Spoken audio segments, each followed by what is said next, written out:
Welcome back to KrossUSA channel. Today we're taking you deep into the heart of Montana's timber country, to the Weyerhaeuser facility in Columbia Falls, a place where American ingenuity meets the raw power of nature.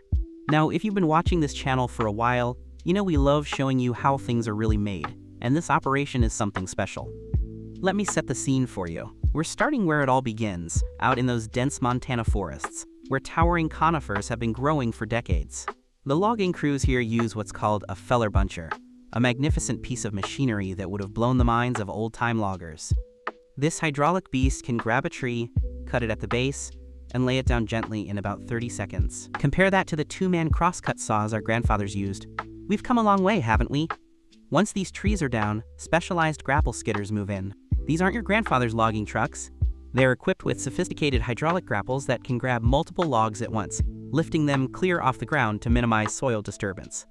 Environmental stewardship has become just as important as efficiency in modern forestry, and Weyerhaeuser takes this seriously. The logs get loaded onto heavy-duty logging trucks, and we're talking about vehicles that can haul up to 80,000 pounds of raw timber. These trucks make their way down mountain roads to the Columbia Falls facility, where the real transformation begins. Now here's where it gets interesting. When those logs arrive at the plant, they enter a sophisticated sorting yard that uses optical scanning technology.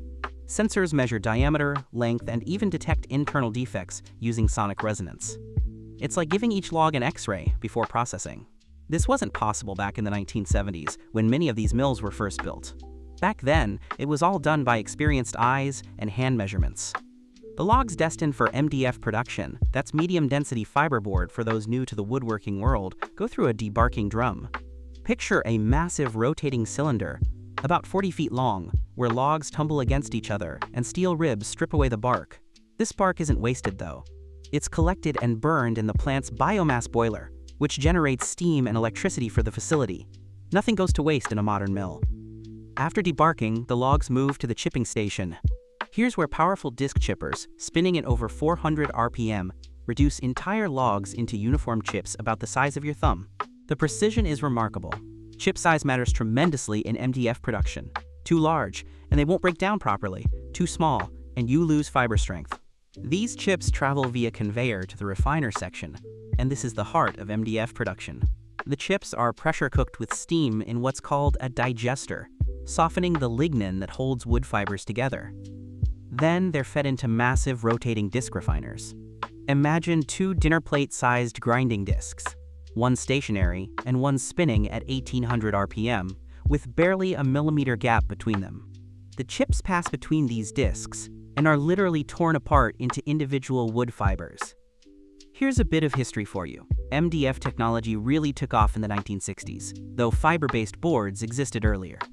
The beauty of MDF is that you can use smaller trees, thinnings, and even sawmill waste. Species that might not make good lumber can make excellent MDF. It democratized wood products in a way that changed construction and furniture making forever. The refined fibers are mixed with resin, typically urea formaldehyde in controlled amounts that meet strict emission standards, and wax for moisture resistance. This mixture is then formed into a thick mat using air-laying technology. Picture a massive blanket of wood fibers, several feet thick, being laid down continuously on a moving steel belt.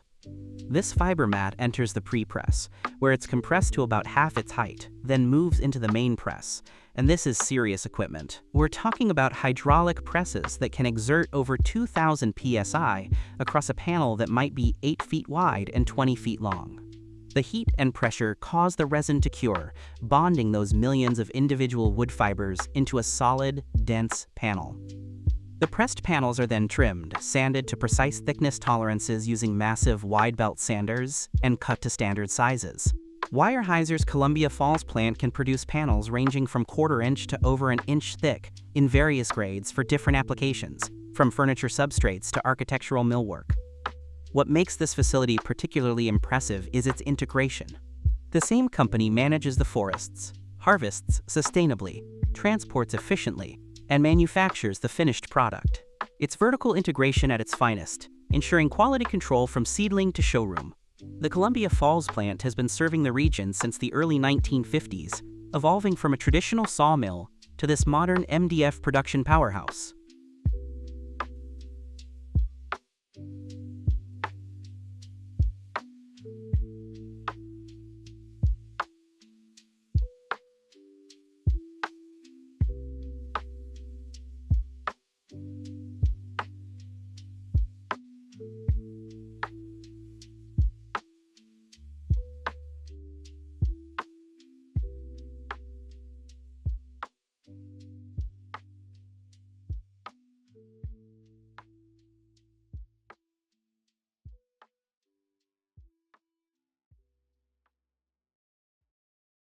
Now we're shifting gears to talk about something near and dear to woodworkers everywhere: hardwood lumber processing. Specifically, we're visiting a maple hardwood sawmill that's running top-of-the-line equipment from Clearman Industries and Clearman Controls. If you've ever worked with beautiful maple lumber, there's a good chance it came through a system like this. Let me tell you about Clearman. This is a Wisconsin company that's been building sawmill equipment since the 1920s. They started during the heyday of Great Lakes logging, when hardwood mills dotted the landscape from Michigan to Minnesota. The founder, Jacob Clearman, was a millwright who saw opportunities to improve the efficiency and safety of lumber processing. Today, they are still family-connected and still innovating, which says something about American manufacturing done right. The logs coming into this maple hardwoods facility are primarily hard maple, also called sugar maple, the same tree that gives us maple syrup in the spring.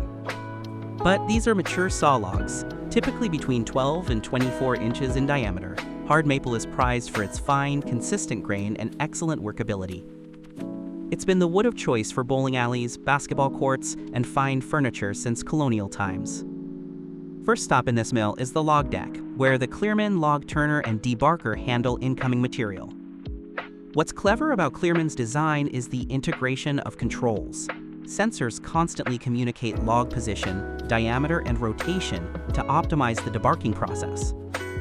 The bark removal is thorough but conservative, taking off just what's necessary to reveal clean wood while preserving as much usable fiber as possible.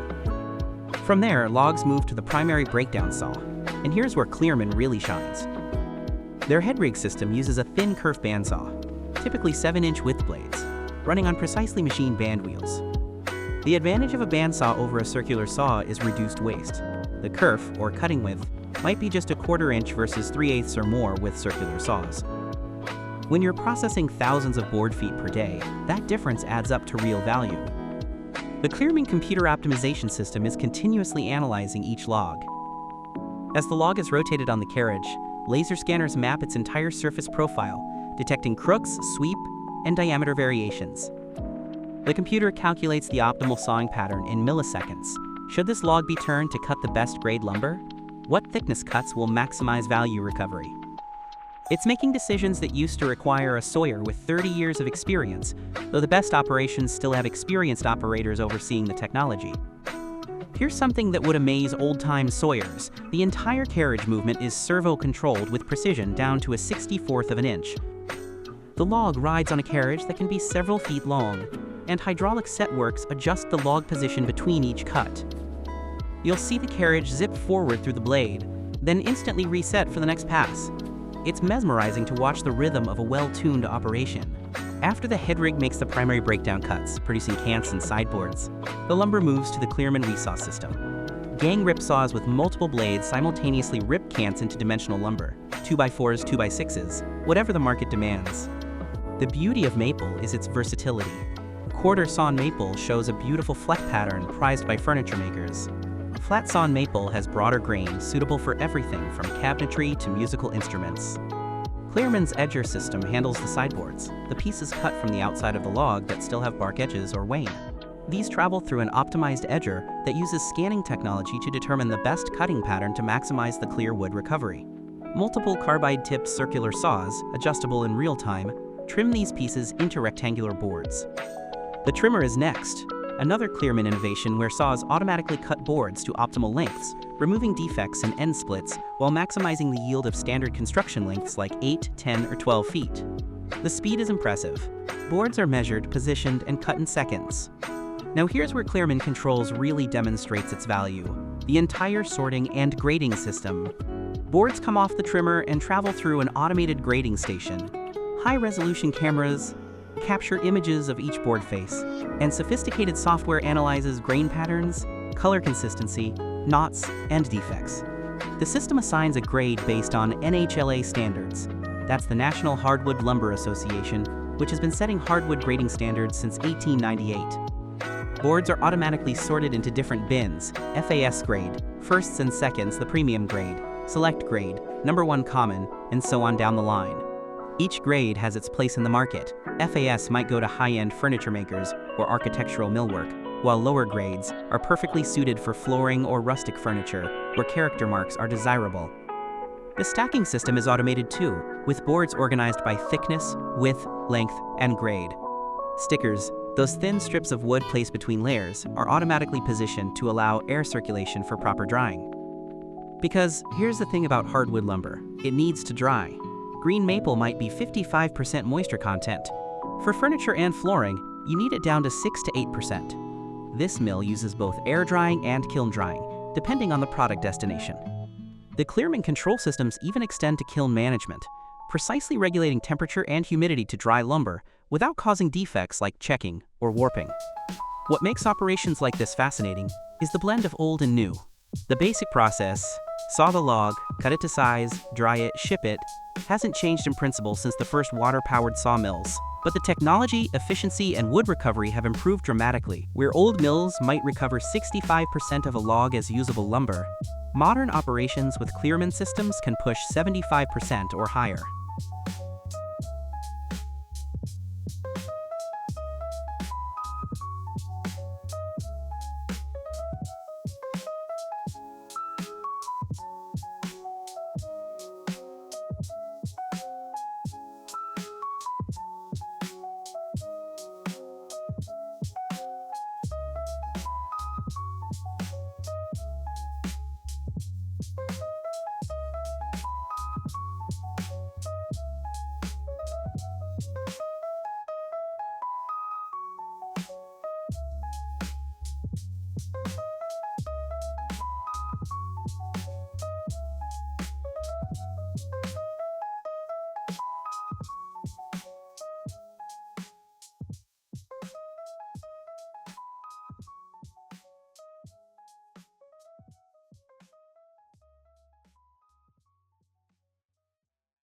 Welcome to Switzerland, folks. And before you ask, yes, they do more than make watches and chocolate. We're at the Gerber-Holtz AG Sawmill in Marbach, and I've got to tell you, Swiss engineering precision applies to lumber processing just as much as to anything else they touch. This operation represents the pinnacle of modern European sawmill technology, and there's plenty we can learn from it. Let's start where every board begins, in the forest. The timber regions around Marbach are predominantly spruce and fir, growing in the Alpine foothills. These forests have been managed for centuries, and I mean that literally. Swiss forestry records go back to the medieval period, with some management plans from the 1300s still preserved in archives. The Swiss approach to forestry is sustainability in its truest form. They were practicing selective cutting and regeneration long before it became fashionable. The modern harvesting operation uses specialized equipment perfectly suited to steep alpine terrain. You'll see harvester heads mounted on tracked vehicles designed for slope stability. These machines are marvels. They can grab a tree, measure its diameter at multiple points, cut it precisely, remove the branches, and buck it into logs of optimal length, all in less than a minute. The operator sits in a climate-controlled cab with joystick controls and computer screens, showing real-time data about each tree. What's particularly impressive is the GPS integration. Each log is essentially tracked from stump to sawmill, with data recorded about its origin, size, and quality indicators. This traceability is part of the Swiss certification system, and increasingly important in global timber markets, where documentation of sustainable sources is required. The log forwarding system uses specialized trucks with hydraulic loaders and self-loading capabilities. Swiss forest roads are engineered to precise standards, often carved into mountainsides, and these trucks navigate them with practiced efficiency. It's worth noting that Swiss regulations require all logging equipment to meet strict emission standards. Even in the forest, environmental considerations are paramount. When these logs arrive at the Gerber-Holtz facility, you immediately notice the scale and organization.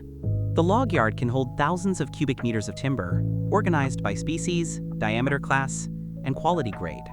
The facility uses a sophisticated inventory management system, where each log pile is GPS mapped, and the computer knows exactly where every log is located. The first processing step is the debarking station, and Gerber-Holtz runs what's called a Rosserhead debarker. Picture a massive steel frame with multiple rotating arms, each equipped with carbide cutting tools. As a log passes through, these arms press against it, following the contours while removing bark with remarkable efficiency. The advantage of this system over ring debarkers is better adaptation to irregular log shapes and minimal wood fiber loss. Every millimeter of wood fiber saved translates directly to value. The debarked logs proceed to the log sorting station, which uses a combination of technologies that would seem like science fiction to sawyers from 50 years ago. X-ray scanning equipment actually looks inside the logs to detect internal defects, knots, and density variations. Optical scanners measure external geometry with laser precision. Ultrasonic sensors assess moisture content and can even detect hidden rot or pest damage. The primary breakdown happens at the main bandsaw head rig, and this is where Swiss engineering really shows itself. The bandsaw at Gerber Holtz runs blades that are nearly 10 inches wide, allowing for deep cuts through large diameter logs. The blade speed, tension, and alignment are continuously monitored and adjusted by computer systems. Blade guides use ceramic inserts that provide both precision and longevity, reducing maintenance downtime. The log carriage system is a masterpiece of hydraulics and servo motor control. Each log is positioned with extraordinary precision. We're talking accuracy within half a millimeter. The carriage can weigh several tons when loaded with a large log, yet it accelerates smoothly and stops precisely at the exact cutting position. Modern systems like this can complete a full cut cycle in under 10 seconds, including the return stroke. After the primary breakdown, the cants and sideboards follow different paths through the mill. Large cants, the squared-off center sections of logs, proceed to the cant resaw, where they're sliced into boards of various thicknesses. Gerber Holtz uses what's called a curve sawing system, which can handle cants that aren't perfectly straight. The system actually adjusts the saw path to follow the curve of the wood, maximizing yield from logs that have natural sweep or bend. The sideboards move to the multi-blade edger system. This is a fascinating piece of equipment, with up to 8 individual circular saw blades arranged on 2 arbors. The boards pass between these arbors, and computer-controlled positioning motors move the blades to precisely trim away the bark edges and wane. The system can process dozens of boards per minute, making thousands of micro-adjustments to optimize the width of each piece. One thing that separates European operations like Gerber Holtz from many mills is their focus on cogeneration and energy efficiency. The bark removed earlier?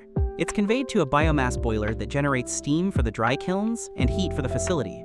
The sawdust and shavings from all cutting operations are collected through a pneumatic dust collection system and either pelletized for heating fuel or sold to particle board manufacturers. Even the slabs, the rounded outside pieces of logs, are chipped for pulp or processed into firewood. The Swiss waste not mentality means the mill achieves nearly 90% utilization of every log. The trimmer system handles the final dimensional cuts, removing end defects and cutting boards to standard European lengths. European construction uses metric dimensions, so you'll see boards cut to 3 meter, 4 meter, and 5 meter lengths, rather than the foot-based measurements we use in America. The trimmer uses multiple saws that can operate independently, allowing it to cut different lengths from a single board if that maximizes value. Now we get to grading and sorting, and this is where technology has really transformed the industry in the past 20 years.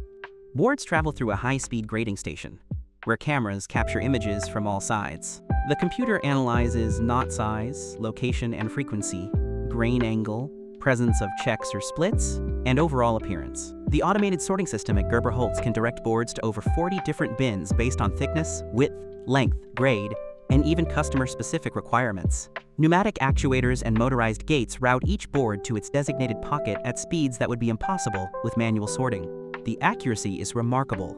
I've seen these systems process over 500 boards per minute with virtually zero sorting errors. Moisture management is critical for spruce and fir, which are prone to blue stain if not handled properly. Blue stain is a fungal discoloration that occurs in freshly sawn softwood when moisture content and temperature are in certain ranges. It doesn't affect structural properties, but it does reduce appearance grade value.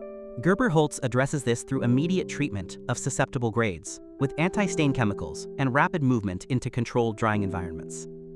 The facility operates both conventional kilns and modern high-temperature kilns. Conventional kilns dry lumber gradually over several days or weeks, maintaining wood quality for appearance grades. High-temperature kilns can dry construction-grade lumber in as little as 24 to 48 hours, using steam and temperatures up to 190 degrees Fahrenheit. The rapid drying also serves as a heat treatment that kills any insects or fungi, meeting international phytosanitary standards for export lumber. Here's a bit of technical detail that woodworkers will appreciate. The moisture content targets vary by product. Structural lumber for construction might be dried to 18 to 20% moisture content, dry enough to prevent decay and minimize shrinkage, but not so dry that it becomes brittle or difficult to nail. Joinery stock for windows, doors, or furniture needs to be much drier, typically 10 to 12%, to remain stable in heated indoor environments. Gerber-Holtz uses sophisticated kiln control systems that monitor both the air conditions inside the kiln and the actual moisture content of sample boards. Moisture content is measured using electrical resistance methods, where probes driven into boards measure conductivity. As wood dries, its electrical resistance increases, providing real-time feedback to adjust kiln temperatures and humidity. The planing mill section handles further processing for premium products. Rough-sawn lumber is surfaced to smooth dimensions, using industrial planers with multiple cutting heads. These machines can remove material at incredible speeds, while maintaining tight dimensional tolerances. Four-sided planers can surface all four sides of a board in a single pass, producing finished dimensional lumber ready for construction or manufacturing use. What's particularly impressive about operations like Gerber-Holtz is their integration with sustainable forest management. Switzerland requires that all harvested timber be replaced, either through natural regeneration or active planting. The forests around Marbach are actually increasing in volume despite ongoing harvesting, because growth exceeds harvest. This long-term perspective, planting forests for harvest decades in the future, represents a fundamentally different approach than the cut-and-run logging that characterized much of North American history.